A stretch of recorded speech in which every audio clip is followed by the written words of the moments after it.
Hello guys, आज हम कुछ सेंटेंस की हिंदी से इंग्लिश में देखेंगे कि किस तरह से ट्रांसलेशन की जाती है।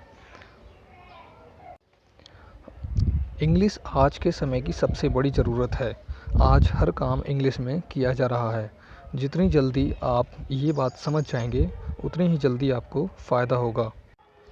अगर आप अपनी ज़िंदगी को बहुत बड़ी दुनिया में पहचान देने की सोच रहे हैं, तो इंग्लिश आपके लिए बेहद ज़रूरी है।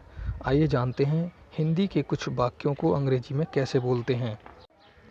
अगर आप अंग्रेजी को ज़ोरदार तरीके से व चैलेंज के साथ सीखना चाहते हैं, तो इस वीडियो में हम पहले कुछ हिंदी वाक्यों का चैलेंज देंगे। आपको वीडियो को पुश करके उसके बाद दिमाग पर जोर डालकर इन हिंदी के वाक्यों को इंग्लिश में बनाने की कोशिश करनी है। इससे बहुत सारे फ़ायदे होंगे। इससे आपकी दिमाग की कसरत भी होगी, याददाश्त भी तेज़ होगी, चीज़ों को रिमाइंड करने की पावर बढ़ेगी और खुद में एक कॉन्फिडेंस भी आएगा और सेल्फ़ कॉन्फिडेंस आने से चीज़ें बहुत आसान हो जाती हैं। आइए शुरू करते हैं पहला चैलेंज। ये रहा आपका पहला चैलेंज। आप वीडियो को पुश कीजिए और कोशिश कीजिए इनकी इंग्लिश बनाने की और चेक कीजिए कि आप कितने वाक्यों की अंग्रेज़ी बनाने में सफल हो पाए हैं। ये रहा दूसरा चैलेंज। इस वीडियो को यहाँ पर पुश करके आप अपने आप को चेक कर सकते हैं कि आप कितने हिंदी वाक्यों को अंग्रेजी में बना सकते हैं। ये रहा तीसरा चैलेंज। ये रहा चौथा चैलेंज और ये रहा पांचवा चैलेंज और ये है छठा चैलेंज जो कि अंतिम है। आज हम 34 वाक्यों को अब डिटेल में देखेंगे।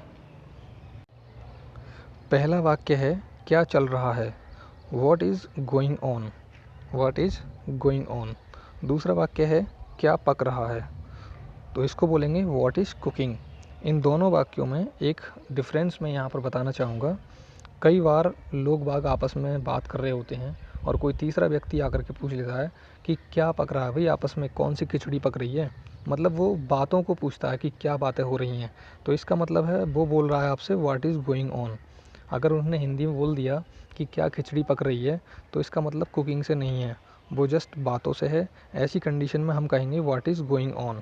लेकिन अगर आपके घर में कोई किचन में आता है और बोल रहा है कि क्या बन रहा है, तो ऐसी जगह हम बोलेंगे व्हाट इज़ कुकिंग। आगे हमारा कुछ खास नहीं, नथिंग स्पेशल, नथिंग स्पेशल। आप कब आए, व्हेन डिड यू कम। ये पास्ट इंडेफिनिट का वाक्य है जिसके अंत में आ है, ए, आ, ए, ई, ये सब आते हैं। तो आप कब आए, व्हेन डिड यू कम। आप सभी जानते हैं पहले क्वेश्चन वर्ड आता है, फिर हेल्पिंग वर्ब आती है, फिर सब्जेक्ट और फिर मेन वर्ब। नेक्स्ट हमारा अभी अभी, इसका हो जाएगा जस्ट नाउ। मान लीजिए कोई किसी से पूछ रहा है कि आपको कितनी देर हो गई आए हुए, तो कोई बोल रहा है कि मैं अभी अभी आया हूँ, आई कम जस्ट नाउ। बस रहने दो, दैट्स एनफ। ध्यान रखना, टेक केयर। जब आप किसी से बिछड़ते हैं तो आप नॉर्मली बोलते हैं कि अपना ध्यान रखना, तब हम बोलते हैं उसको इंग्लिश में टेक केयर। नेक्स्ट है वे आ रहे हैं, दे आर कमिंग। वे आ रहे हैं वाक्य प्रेजेंट कंटिन्यूस में है, तब ऐसी कंडीशन में इज आर एम इसकी हेल्पिंग वर्ब होती हैं, तो इसका हो जाएगा वे आ रहे हैं, दे आर कमिंग। उसे अजीब लग रहा है, he is feeling strange. Strange को हिंदी में बोलते हैं अजनबी, अजीब सा।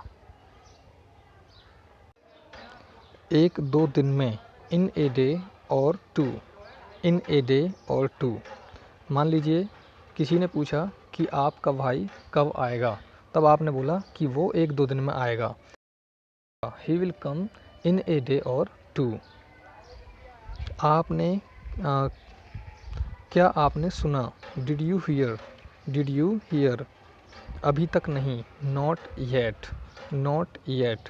मान लीजिए आपने किसी से पूछा कि आपने खाना खा लिया, तब उसने जवाब में बोला कि अभी नहीं, तब वो अंग्रेजी में बोल सकता है नॉट येट।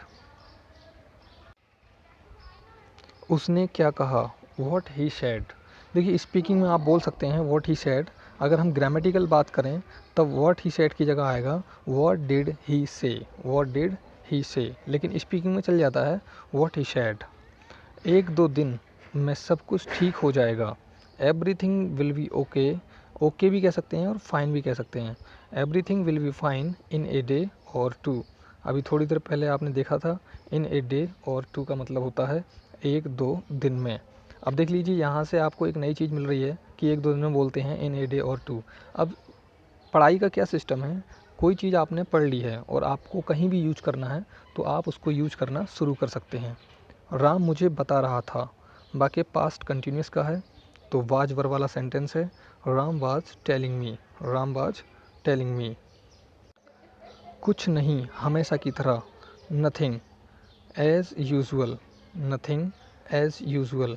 फिर क्या हुआ, वॉट हैपन्ड नेक्स्ट, फिर क्या हुआ, वॉट हैपन्ड नेक्स्ट।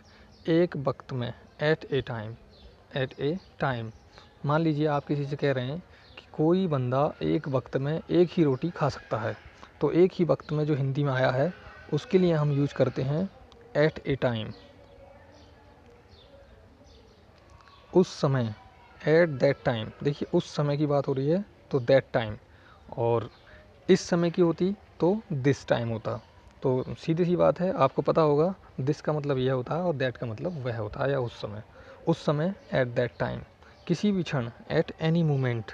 मान लीजिए आपसे कोई पूछ रहा है कि आपके जो गेस्ट हैं वो कब आने वाले हैं, तो आपने बोला किसी भी क्षण वे आ सकते हैं, किसी भी क्षण वे आ सकते हैं। तो किसी भी क्षण को बोलते हैं एट एनी मोमेंट। यह भी लो, टेक दिस टू। देखिए अगर मैं आपसे बोलूँ ये लो तो इसका हो जाएगा टेक दिस, और भी के लिए आता है टू, टेक दिस टू। सच में, रियली, सच में, रियली। ये जो सेंटेंस है ये बहुत ज़्यादा प्रचलित है, डेली रूटीन में ये बहुत यूज होता है। मान लीजिए आप किसी से पूछ रहे हैं कि आपको कुछ पसंद है, तो आपने बोला हाँ मुझे भी बहुत पसंद है, तब आप बोल रहे हैं कि रियली यानी सच में, तो उसके लिए हम यूज करते हैं रियली, सच में। सब तैयार है, एवरीथिंग इज़ रेडी। बहुत है, दैट इज़ टू मच, बहुत है, दैट इज़ टू मच। मान लीजिए आपसे किसी ने पूछा कि एक रोटी और ले लीजिए या एक गिलास पानी और ले लीजिए, या कोई भी चीज़ खाने पीने की है या कोई भी चीज़ हो, वो कह रहा है कि कुछ और ले लीजिए, तब आपने बोला बहुत है, दैट इज़ टू मच, मेरे लिए ये बहुत है, दैट इज़ टू मच, और ज़्यादा मैं नहीं ले सकता। क्यों नहीं, वाई नॉट, क्यों नहीं, वाई नॉट। इसका यूज होता है जिस तरह से, जैसे मान लीजिए आप किसी के घर गए और आपने उससे पूछा कि क्या मैं आपका मोबाइल ले सकता हूँ, तब उसने कहा हाँ क्यों नहीं ले सकते हो, ले लीजिए, हाँ क्यों नहीं। ऐसी कंडीशन के लिए आता है वाई नॉट। इसे पहन कर देखो, try it on, try it on. मान लीजिए आप किसी दुकान पर गए हैं और आपको कोई शर्ट पसंद आई है, तो दुकानदार आपसे बोलता है इसे पहन कर देखो, तो दुकानदार अंग्रेजी में बोलेगा try it on, try it on. सबको पता है, every one knows it, every one knows it. मान लीजिए आपके यहाँ कोई बात चल रही है और आप किसी को कोई डांट रहे हैं, तो वो पलट करके आपसे कह रहा है कि आप कैसे हो वो सब जानते हैं, आप कैसे हो वो सबको पता है। तो ऐसी कंडीशन में इंग्लिश में बोल सकता है वो every one knows it, every one knows it. Every one का मतलब होता है हर कोई, नो का मतलब जानना, और इट का मतलब यह सबको पता है, एवरी वन नोज़ इट। यहाँ पर अगर यह होता तो यहाँ पर इट जो आया वो यह के लिए होता है, और यह नहीं दिया है तब भी हम इट लगा सकते हैं, क्योंकि अंग्रेजी सेंस और भावनाओं पर चलती है। तो बात चल रही है कि ये सबको पता है, तो इसलिए एवरीवन नोज़ इट आया है। यह नहीं है तब भी लगा सकते हैं इट, और नहीं भी लगा सकते हैं, एवरीवन नोज़ भी हम बोल सकते हैं। नेक्स्ट है जवाब ज़रूर देना, please do reply, please do reply. ये जो डू आया है ये ज़रूर के लिए आया है।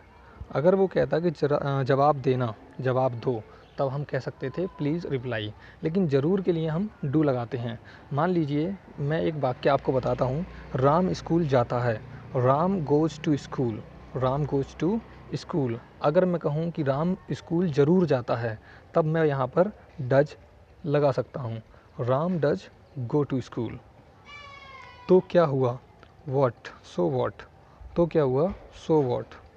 मान लीजिए आपने किसी से कोई लड़ाई हो गई, तो आपने कहा कि ज़्यादा मत बोल, मेरे पास भी बहुत कुछ है। तब ऐसी कंडीशन में दूसरा आदमी आपसे बोलता है तो क्या हुआ, सो वॉट, सो वॉट। मेरी बात पूरी तरह से सुन लो, hear me out, hear me out, hear me out. वह आपकी क्या लगती है, what is she to you, what is she to you. देखिए वॉट इज शी वह क्या है, टू यू आपकी, वह आपकी क्या है, या वह आपकी क्या लगती है। हिंदी के जो सेंटेंस होते हैं बिल्कुल हूबहू हिंदी में A to Z step by step अर्थ नहीं निकालते हैं, थोड़ा बहुत चल जाता है। What is she to you, वह आपकी क्या है, या वह आपकी क्या लगती है, या वह आपकी कौन लगती है, या उससे आपका क्या संबंध है। तो हिंदी में हम कुछ भी बोल सकते हैं, लेकिन इंग्लिश में हम बोलेंगे what is she to you. हाँ यह सच है, yes this is true, yes this is true. ऐसा नहीं हो सकता, इट कांट बी सो। देखिए इट कांट बी नहीं हो सकता और सो का मतलब होता है ऐसा। इट कांट बी सो, ऐसा नहीं हो सकता। कल क्यों, आज क्यों नहीं। देखिए कल क्यों, वाई टुमारो। आज क्यों नहीं, वाई नॉट टुडे। कल क्यों, आज क्यों नहीं, वाई नॉट टुडे। ये सेंटेंस डेली रूटीन में बहुत पूछा जाता है। दिन भर कोई भी हम काम कर रहे हैं तो कहीं ना कहीं इस तरह का सेंटेंस आ जाता है कि कल क्यों, आज क्यों नहीं। तब ऐसी कंडीशन में हम बोलते हैं why tomorrow, why not today. उम्मीद करता हूँ आपको बहुत सारे सेंटेंस समझ में आए होंगे, और ये वीडियो आपको कैसी लगी कमेंट में बताइए, और वीडियो को शेयर कीजिए। और इसी तरह की बहुत सारी वीडियो आपको टाइम टू टाइम मिलती रहेंगी। आप प्ले लिस्ट में जा कर के देख सकते हैं। आप प्ले लिस्ट में जा कर के इंग्लिश की filling the blanks, improvement, errors, chapters, बहुत सारी चीज़ें आप प्ले लिस्ट देख सकते हैं और घर बैठे अपनी स्टडी को मजबूत कर सकते हैं। वीडियो देखने के लिए बहुत बहुत धन्यवाद।